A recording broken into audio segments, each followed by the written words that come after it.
Behold, the Lamb of God who takes away the sins of the world.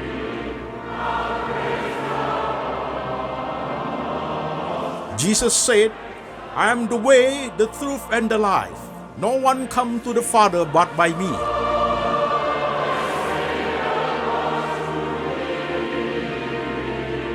For God so loved this world, so he gave his one and the only Son. Whoever believe in him shall not perish, but have eternal life. Shalom, jemaat sekalian, saya Pendeta Antoni Chang. Salam kepada jemaat setia pendengar firman Tuhan lewat lembaga Antoni Chang Ministry Internasional. Tema kita hari ini adalah Born to be Crucified. Born to be Crucified. Dilahirkan untuk disalibkan.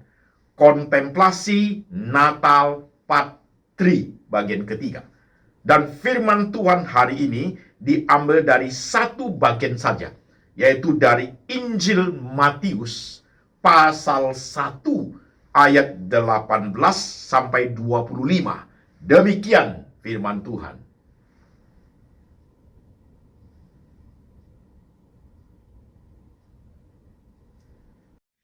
Kelahiran Yesus Kristus adalah seperti berikut.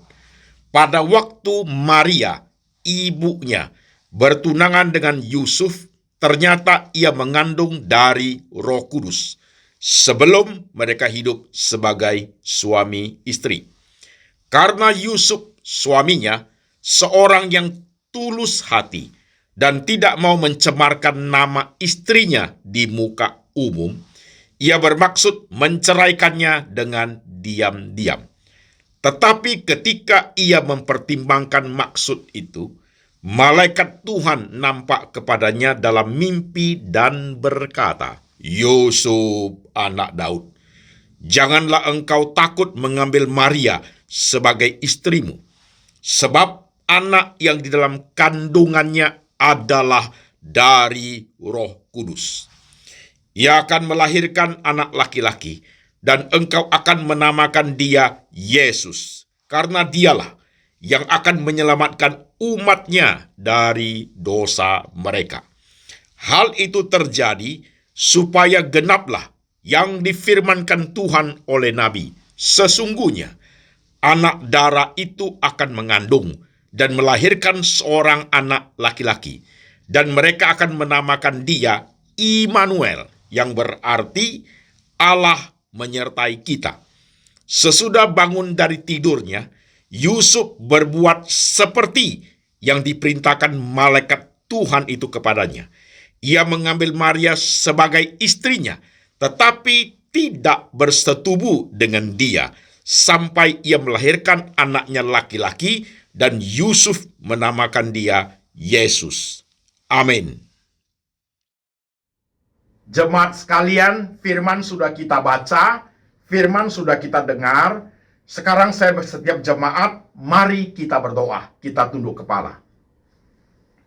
Tuhan Yesus, kami sudah membaca firman-Mu, kami sudah mendengarkan firman-Mu. Sekarang roh Tuhan bekerja, mengurapi hamba-Mu ini, memberi ia hikmat dan bijaksana, boleh menyampaikan firman Tuhan ke dalam bahasa yang paling sederhana, yang gampang dimengerti oleh seluruh lapisan jemaat. Kami ingin cinta Tuhan. Kami ingin mengenal Tuhan jauh lebih dalam daripada hari-hari sebelumnya. Kami ingin menjadi pendengar dan pelaku firman yang baik. Tuhan, ajarlah kami. Kami siap hati, siap pikiran, siap iman untuk diperbaharui oleh kebenaran. Tuhan Yesus berbicara, kami mendengar. Dalam nama Tuhan Yesus kami berdoa. Amin. Shalom jemaat sekalian. Apa kabar?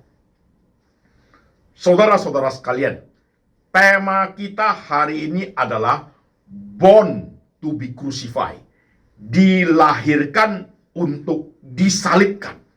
Kontemplasi Natal Part 3 bagian ketiga.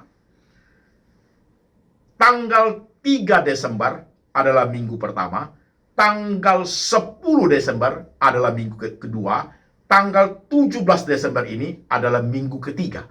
Kita sudah ada di minggu ketiga, kontemplasi Natalnya sudah part 3. Kontemplasi Natal part 1, jemaat masih ingat?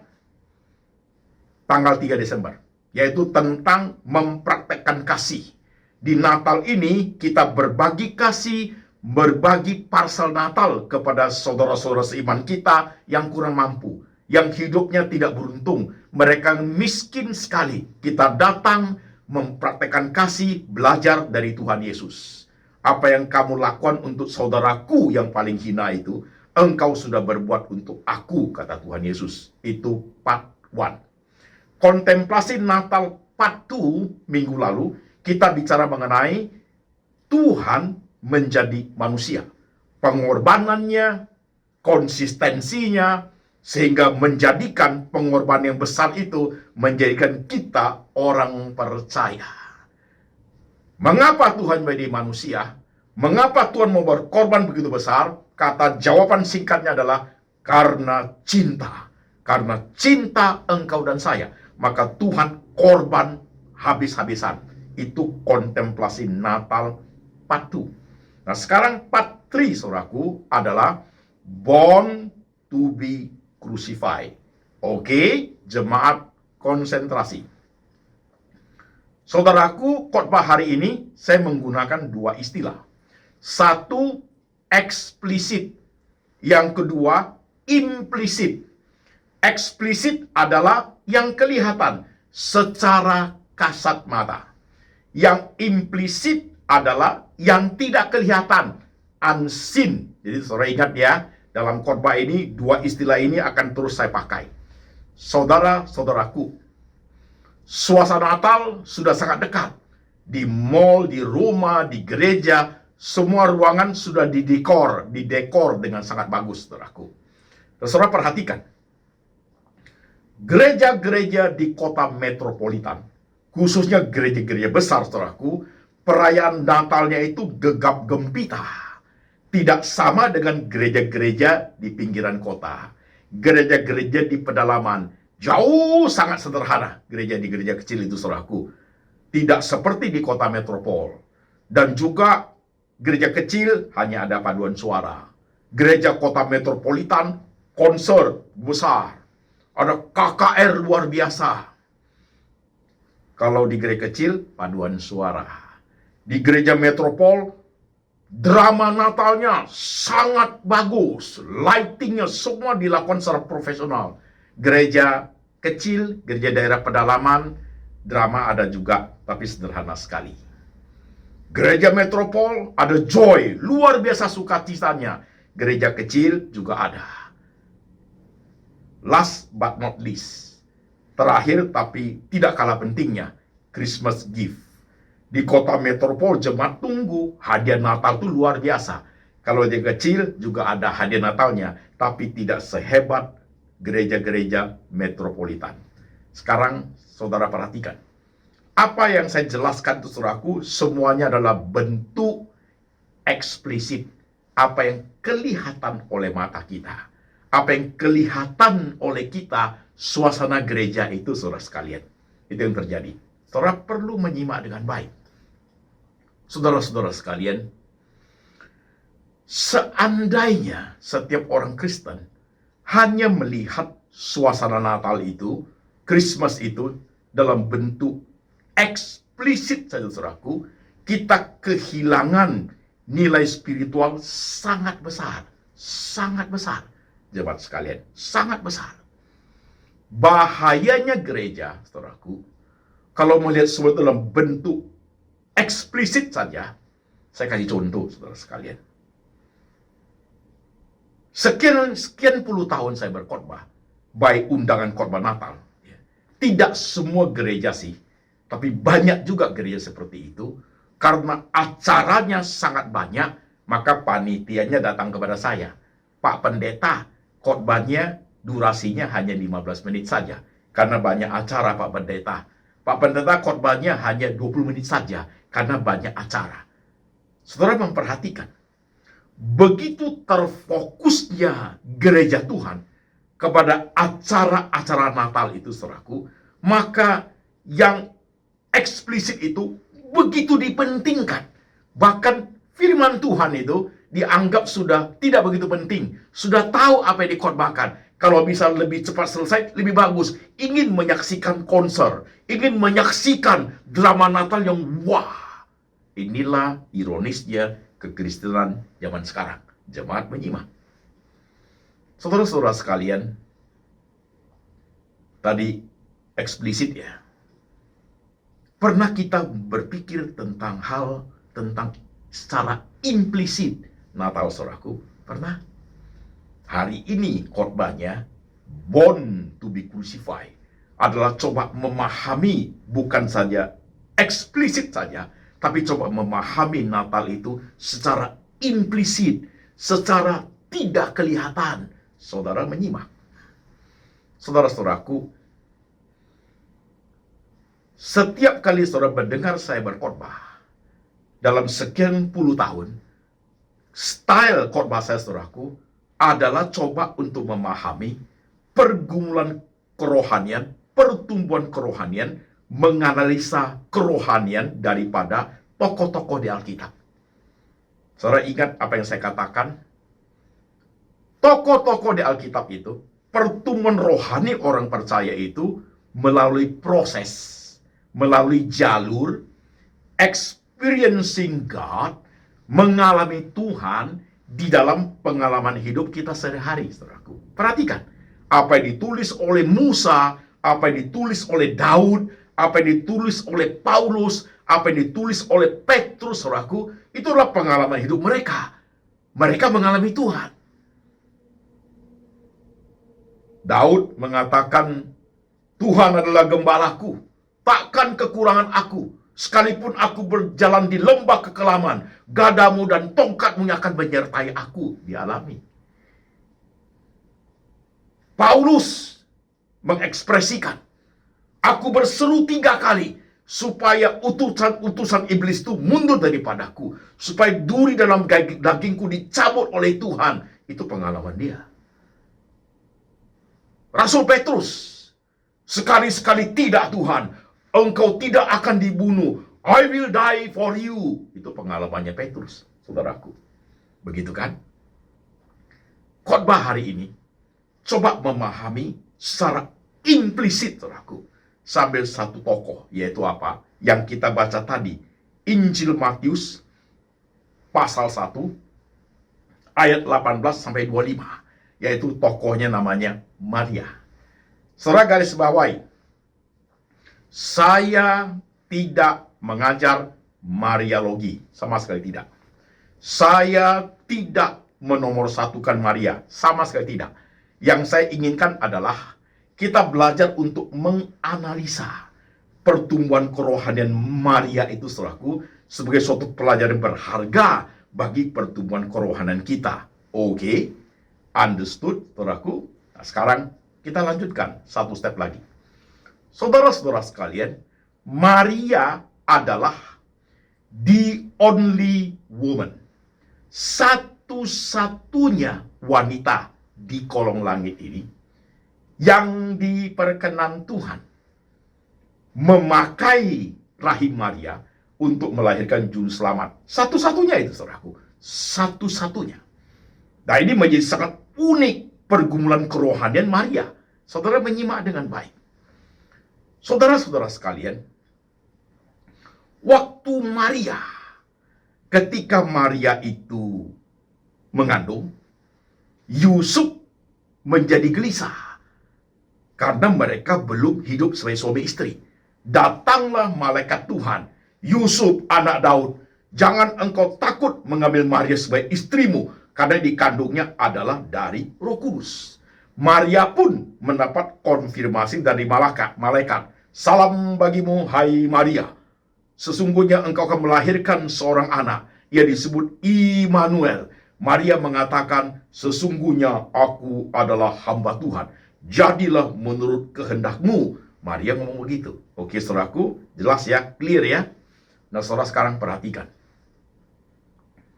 Waktu Maria hamilnya itu lewat proses. Sama dengan Maria-Maria zaman dulu dan Maria zaman sekarang. Pelan-pelan perutnya menjadi besar, kan begitu? Tidak tiba-tiba hamil, bus gede, saudaraku. Itu disantet, bos. Itu disantet. Jadi waktu Maria itu proses kehamilannya tambah lama, tambah tua, tinggal melahirkan, lalu lahirlah Yesus Kristus. Kan begitu, saudaraku. Perhatikan.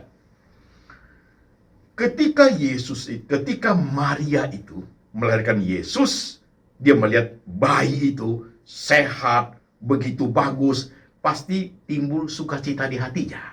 Sukacita sekali. Bahkan Alkitab mengatakan konfirmasi malaikat kepada orang-orang Majus, maka mereka datang membawa mazmur dan kemenyan kepada raja di atas segala raja. Ada sukacita di hati mereka, suatu sukacita sorgawi. Maria pun bersukacita. Tunggu dulu cepat sekalian. Itu adalah pemahaman secara eksplisit. Implisitnya apa? Maria adalah seorang anak gadis yang mengerti Taurat Tuhan. Tadi sudah dikatakan oleh malaikat, sesungguhnya engkau akan melahirkan juru selamat yang akan menyelamatkan umatnya dari dosa mereka. Juru selamat yang akan menyelamatkan umatnya dari dosa mereka. Bagaimana cara menyelamatkannya? Maria tahu Taurat Tuhan. Maria tahu menyelamatkan orang berdosa dengan cara mati di atas kayu salib. Ini main poinnya. Born to be crucified. Dilahirkan untuk disalibkan. Tidak ada orang bisa mengerti seperti itu. Hanya Maria sendiri. Saudara perhatikan, walaupun Maria mengandung Yesus, itu bukan hasil hubungan suami istri dengan Yusuf, bukan. Maria nanti setelah Yesus lahir, melakukan hubungan dengan Yusuf, melahirkan anak-anak mereka sendiri. Jadi Tuhan Yesus punya saudara-saudara tiri hasil hubungan suami istri Maria dengan Yusuf. Oke? Nah, saudara sekalian, sekalipun Yesus bukan hasil hubungan suami istri, tapi karena dikandung dalam perut Maria, ada suatu hubungan batin, suatu relationship yang kuat antara mama, antara ibu dengan anak. Pasti ada itu, saudaraku. Setelah dilahirkan sebagai seorang ibu, dia sayang sekali itu anak, pasti. Sukacitanya luar biasa, pasti, teman sekalian. Tapi ingat, Maria mengerti Taurat Tuhan. Dia tahu Taurat itu mengajarkan bagaimana juru selamat itu menebus dosa manusia. Mati di atas kayu salib. Born to be crucified. Inilah pergumulan batin Maria, teman sekalian. Jadi ketika dia gendong anak itu, sukacita di wajahnya, senang di hatinya, itu bercampur baur dengan apa? Kesedihan, keharuan, kekhawatiran, kecemasan, ketakutan, juga kepercayaan dia, iman dia. Itu bercampur menjadi satu ekspresinya. How to express, bagaimana melukiskan itu, saudaraku. Orang lain tidak paham loh.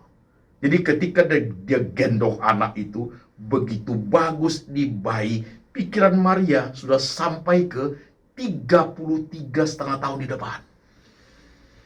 Anak ini dilahirkan untuk disalibkan. Saudara baca di kitab Injil itu, ketika Yesus disalib, Maria mengikuti perjalanan Tuhan Yesus itu, sampai saudara baca di bawah kayu salib, ada seorang wanita sebaya menangis terseduh-seduh. Itulah Maria.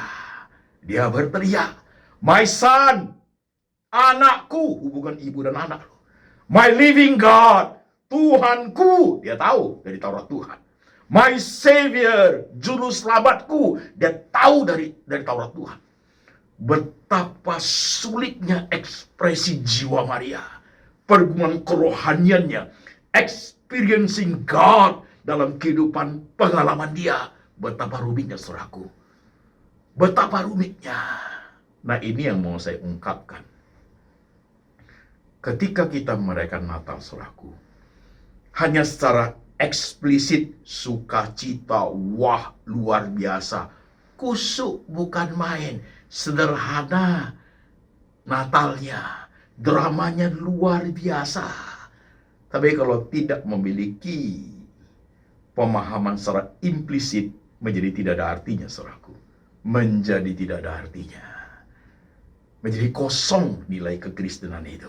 Ini yang menakutkan. Maka saya mengatakan, panitia Natal, Pak Pendeta khotbahnya 15 menit ya. Mereka hanya mau tahu yang eksplisit saja. Implisit mereka tidak butuh lagi. Mereka merasa tidak usah. Bila perlu khotbahnya lebih cepat, lebih bagus. Mau nonton, mau lihat drama, mau lihat konser, mau lihat kemewahan itu, mereka terpukau, terpengaruh, terkesima oleh sesuatu yang bersifat eksplisit saja. Implisit gone. Itulah ironisnya kekristenan zaman sekarang. Saudara dengar khotbah saya hari ini? Ini terjadi, saudaraku. Ini terjadi. Demikian pun lakon drama. Maria pasti dipilih dari wanita yang cantik, ayu, saudaraku. Kalau Maria yang gendut, yang besar, itu wilayah lain di gereja. Dia bagian food tester biasanya itu. Tapi Maria yang langsing, cakep. Kalau dia hanya cakep saja, Yusuf kalau hanya ganteng saja, saudaraku, itu hanya pemahaman secara eksplisit. Tapi pemahaman secara implisit, Maria itu harus mempraktekkan pergumulan jiwanya. Waktu dia gendong anak itu, ekspresi wajahnya, sedih, gelisah, takut, khawatir, sukacita, lahir, disalib, itu harus become one. Nah, kalau Maria seperti mampu mempraktekkan itu, saudaraku, itu drama Natal itu memiliki kuasa yang besar. Sangat mempengaruhi iman orang Kristen, saudaraku. Apakah seperti itu gereja sekarang? Saudara yang jawab. Secara implisit, born to be crucified. Eksplisitnya, kita sukacita, joy. Tuhan mati untuk kita. Tuhan disalib untuk kita. Aku menerima juru selamat. Aku diselamatkan. Saya pun sukacita, saudaraku. Secara eksplisit, joy for us. Sukacita buat kita. Secara implisit, penderitaan untuk Tuhan. Yes. Secara eksplisit, kita menikmati itu semua. Secara implisit, pengorbanan bagi Tuhan. Itulah, saudaraku.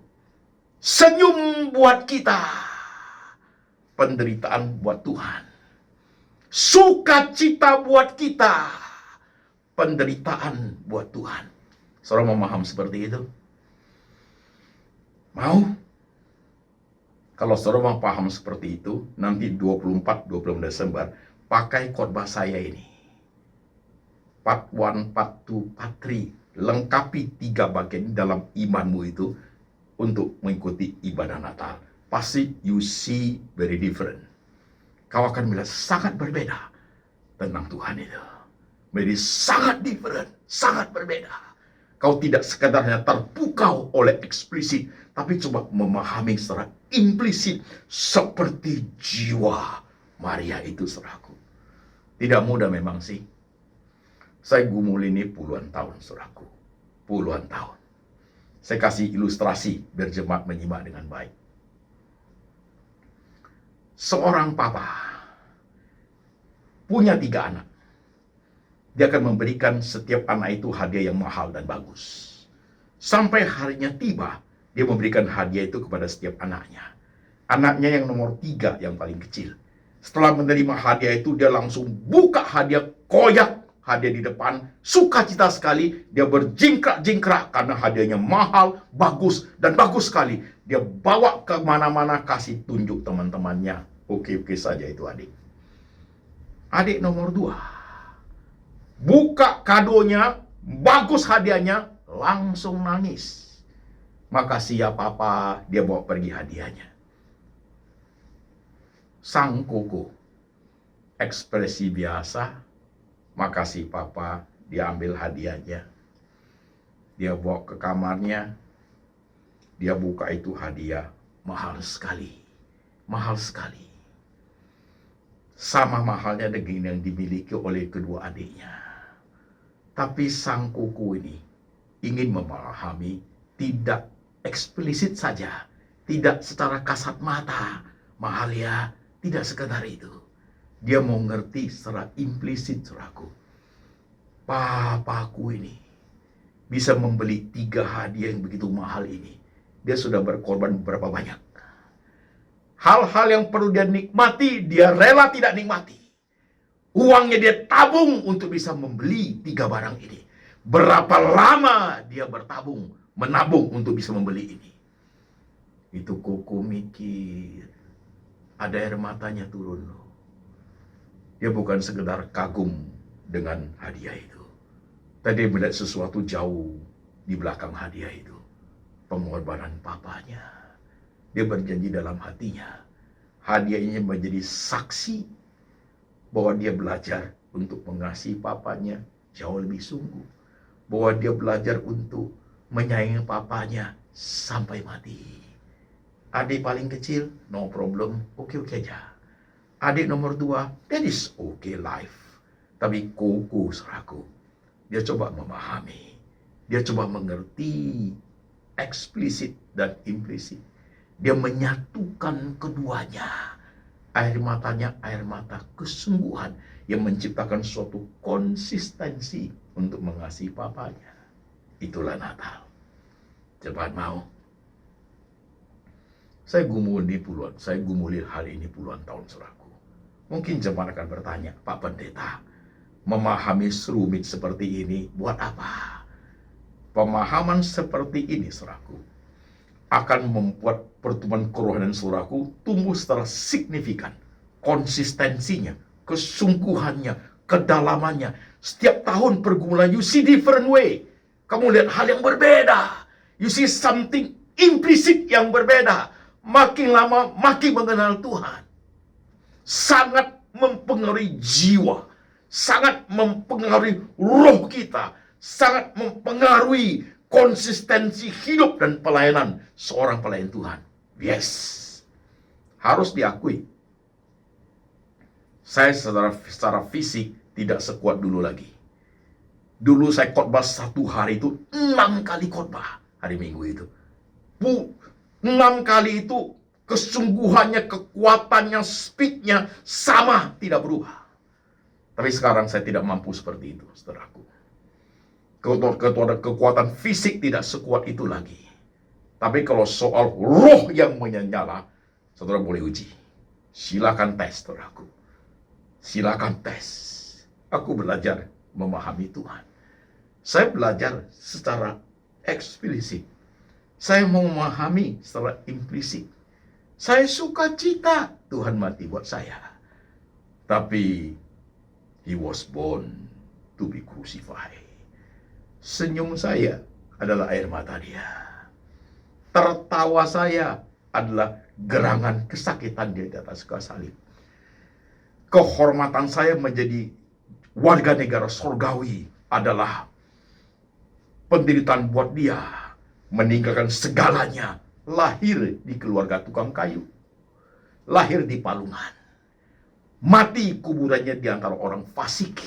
Dan kuburannya pun dipinjamkan kepadanya. Itu Yesus. Saudara mau ngerti khotbah ini? Nanti 24-25 Desember. Bawa 3 seri khotbah ini. Hadapi Natal itu. Ibadah itu. Lihat semua secara eksplisit. Dan pahami secara implisit. Full. You punya rohani untuk melihat itu. Saat itulah engkau baru mengerti. What is Christmas? Kau belajar untuk mengerti betapa dalamnya, betapa baiknya, seluruhnya Tuhan itu buat kita manusia, saudaraku. Mau bersuka cita? Aku pun mau. Mau berdiri di sepatu Tuhan? Harus. Dan belajar terus ke sana. Tambah lama, tambah dalam, tambah lama, tambah mengerti Tuhan. Tidak ada satu orang pun, tidak ada satu kuasa pun, tidak ada satu ajaran pun, tidak ada satu kesulitan hidup pun yang bisa menarik kita keluar dari Tuhan jika pemahamanmu seperti itu. Apakah fisik ini menjadi lemah? Apakah hidup ini menjadi susah? Apakah pelayanan ini menjadi tidak baik? Apakah dunia ini tambah jahat? Apakah banyak hal yang merintang kita? tidak mampu menarik kita keluar daripada kasih Tuhan yang kita pahami seperti itu. Oke jemaat, mau mengerti firman hari ini? Lakukan kontemplasi selama seminggu ke depan. 2 menit di rumah, 10 menit di Starbucks sambil ngopi, 5 menit di kantor pas habis makan siang, 1 jam di rumah, baik pagi maupun malam. Mau memahami secara implisit tentang Tuhan itu. Dia lahir untuk dimatikan buat orang seperti saya. Siapa sih saya ini? Siapa sih kita ini? Mengapa bisa terjadi seperti itu? Mau jemaat? Bawa firman ini pulang sebagai persiapan buat engkau menuju ibadah Natal 24 dan 25 Desember. Tuhan Yesus memberkati. Mari kita tunduk kepala sebentar. Saudara-saudaraku,